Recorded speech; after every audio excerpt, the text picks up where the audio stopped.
preso de sangre entre crudo dolor. Hace tanto tiempo que envié a mi hijo para rescatar lo que se perdió.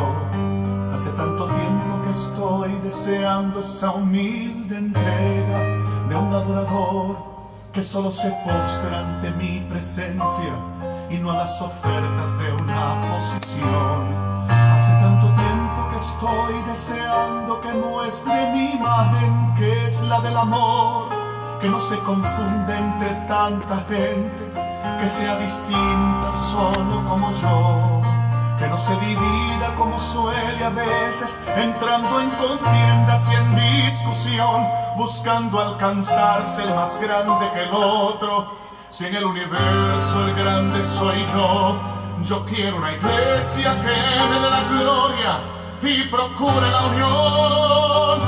Yo quiero una iglesia que sane al herido, que rompa cadenas, libere al cautivo, que aclare la mente al que está confundido y que hable verdad. Yo quiero una iglesia que con su mirada brinde esperanza al alma angustiada. Yo quiero una iglesia que sane la herida de esta humanidad.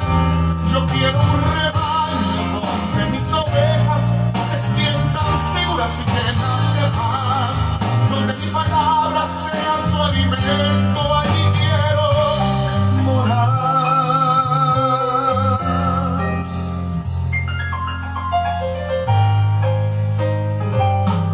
Yo quiero una iglesia que con su alabanza perfume mi trono, me dé ese lugar.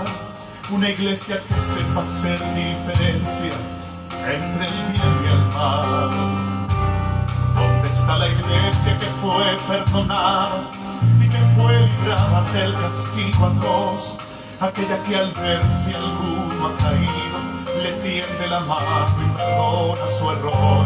Iglesia despierta, ya llegó el momento de tu redención.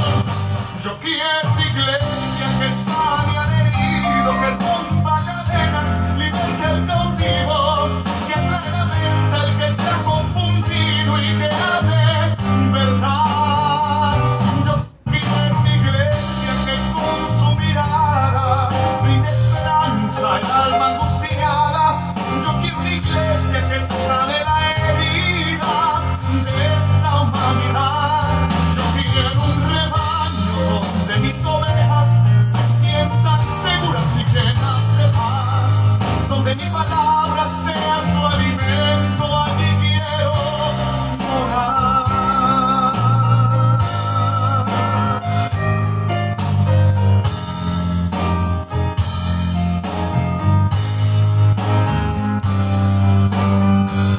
Yo quiero una iglesia que sane al herido, que rompa cadenas, liberte al cautivo, que aclare la mente al que está confundido y que hable verdad. Yo quiero una iglesia que con su mirada brinde esperanza al alma angustiada. Yo quiero una iglesia que sane la herida de esta humanidad.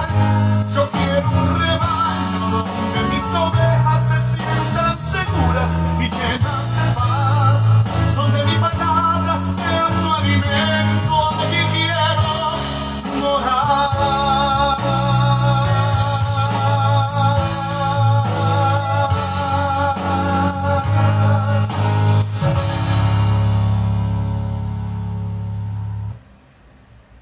Buenos días, hermanitos, los saludo a todos en el amor en Cristo. Hoy jueves eucarístico.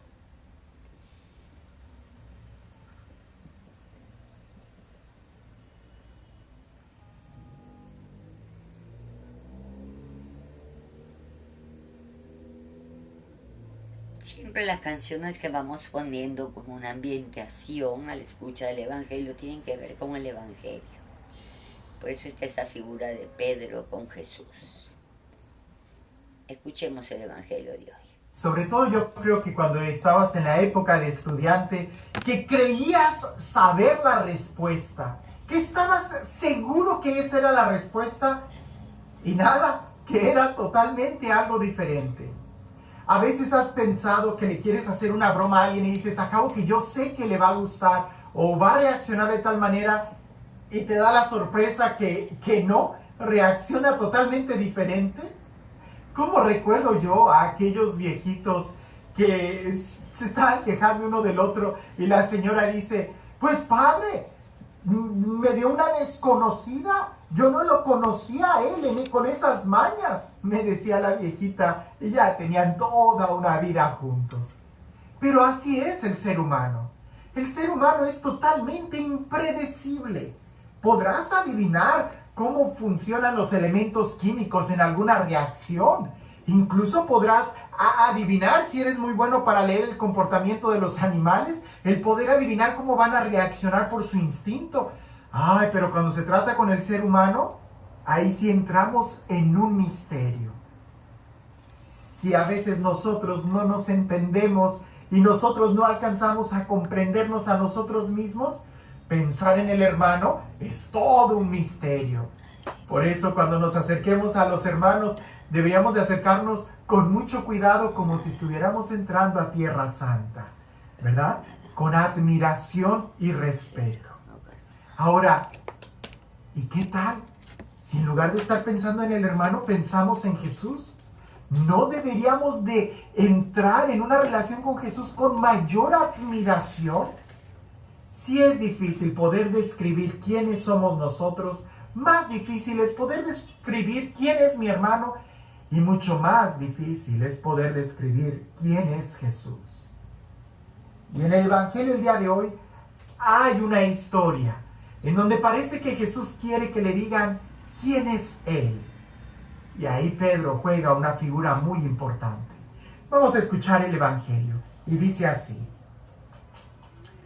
Tras llegar Jesús a la región de Cesarea de Filipo, hizo esta pregunta a sus discípulos.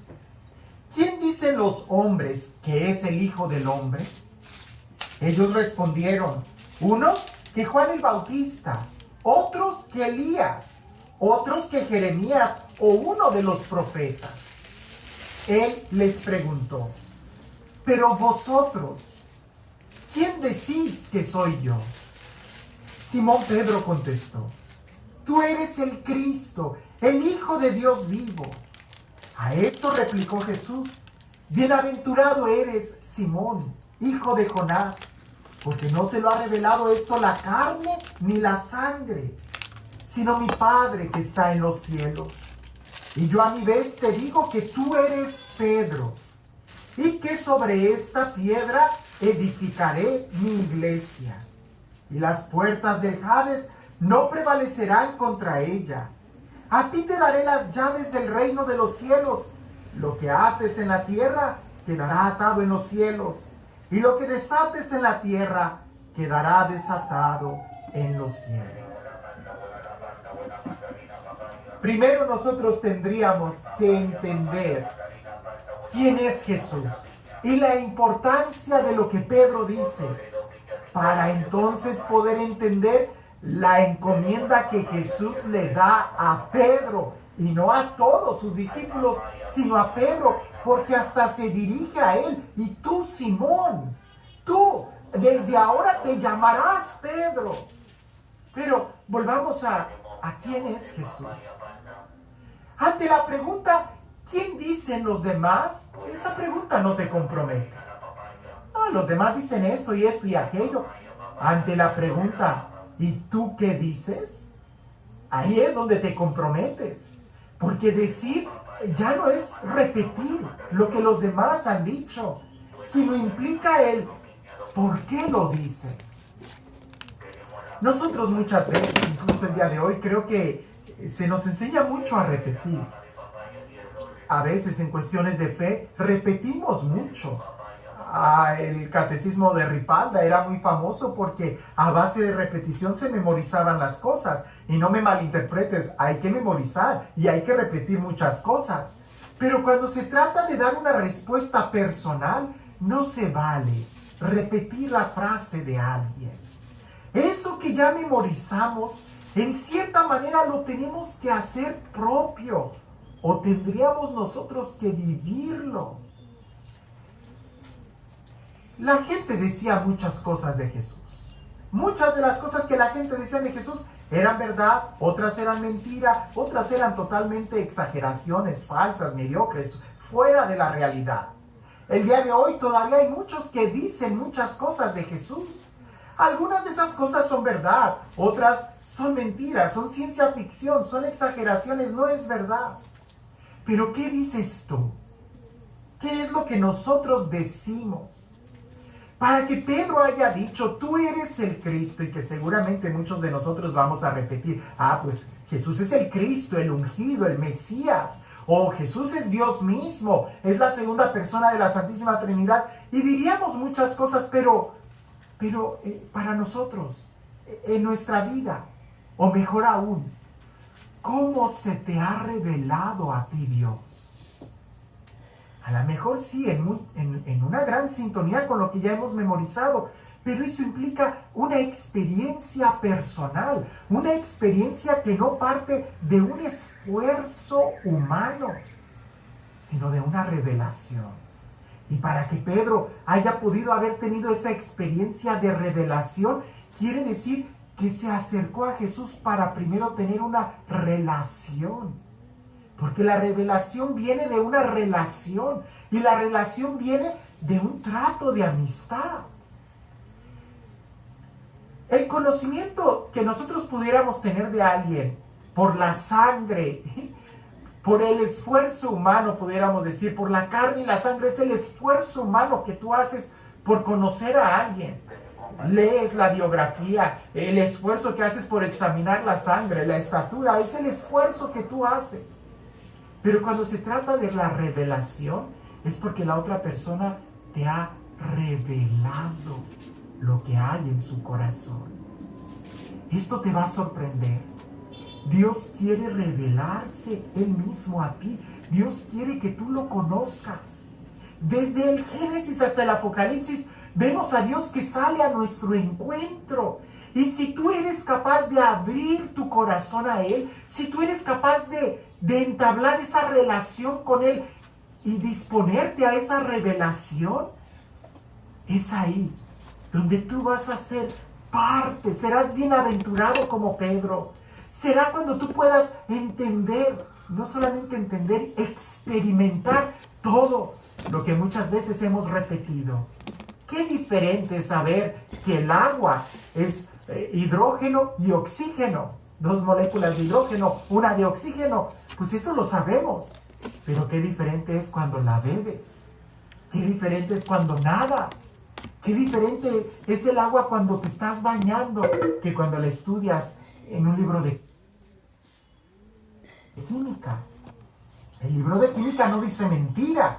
Dice que el agua es 2 moléculas de hidrógeno y una de oxígeno. Eso es verdad. Y lo repetimos. Pero cuando lo experimentas, es cuando calmas la sed.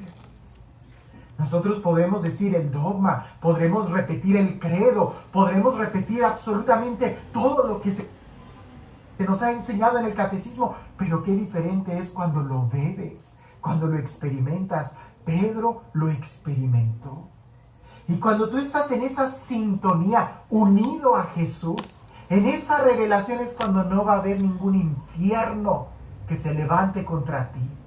Es cuando tú vas a estar firme en la iglesia, en el pueblo que Jesús ha establecido.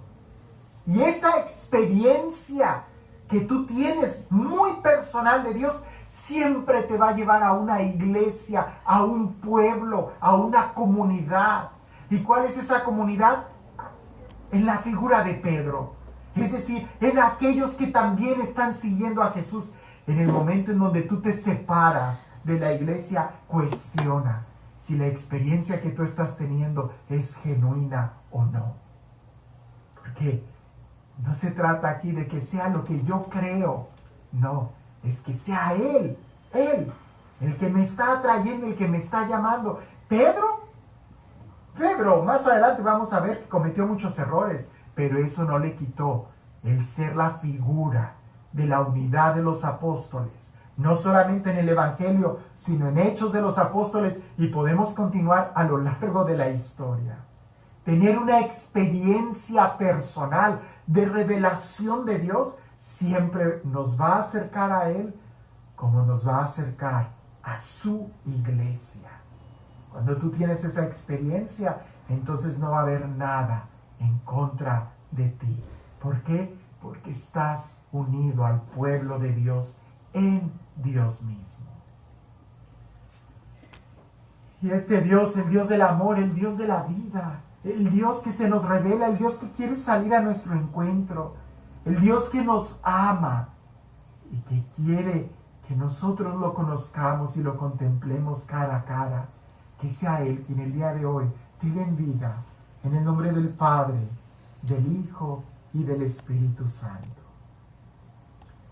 Cuentan por ahí que había un cristiano que él quería verdaderamente profundizar en su vida espiritual y había escuchado hablar de un mistagogo, de un maestro de oración que era excelente, que todos los que acudían con aquel maestro místico tenían conversiones muy profundas y mejoraban muchísimo en su vida de oración. Pues aquel hombre que estaba sediento por tener una experiencia de Dios, hizo todo lo posible para ir a aquel viaje e ir a aquel monasterio donde se encontraba aquel maestro de oración.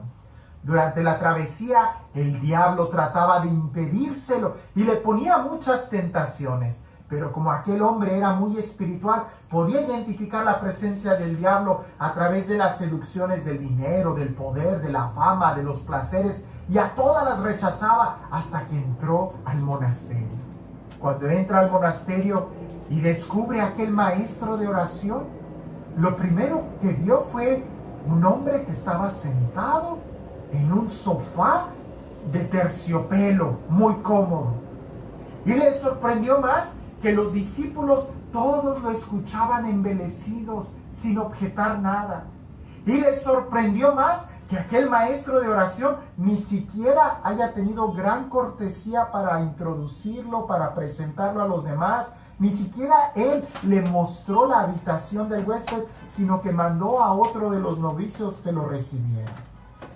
Aquel hombre que estaba sediento de oración empezó a pensar en sus adentros: este hombre no es espiritual. Si fuera espiritual no viviría así. Si fuera espiritual me agradecería que yo haya llegado hasta acá, pasando y venciendo todas esas tentaciones. Yo aquí voy a perder mi tiempo. Y se salió del monasterio. Cuando estaba afuera, ve al diablo y le dice: ni siquiera te hubieras esforzado tanto. No valía la pena el llegar a este lugar. Y el diablo, con una gran sonrisa, lo dejó ir. A veces nosotros somos capaces de vencer muchas tentaciones, pero lo más difícil es vencer la idea que nosotros tenemos de lo que es una religión o de lo que es la iglesia de Cristo. A veces nosotros podemos despreciar grandes tesoros por las ideas que nosotros tenemos y nos armamos de qué es la iglesia de Dios. El día de hoy celebramos la única iglesia que Cristo fundó en Pedro. Y no se trata de hacer la iglesia a mi medida o a lo que yo crea, sino de que yo sea verdaderamente capaz de vencer no solo las tentaciones, sino también mis ideas, para dejar que sea Dios el que se revele y me diga qué es lo que quiere, no solo de mi vida, sino de nuestra vida como pueblo de Dios. No es casualidad.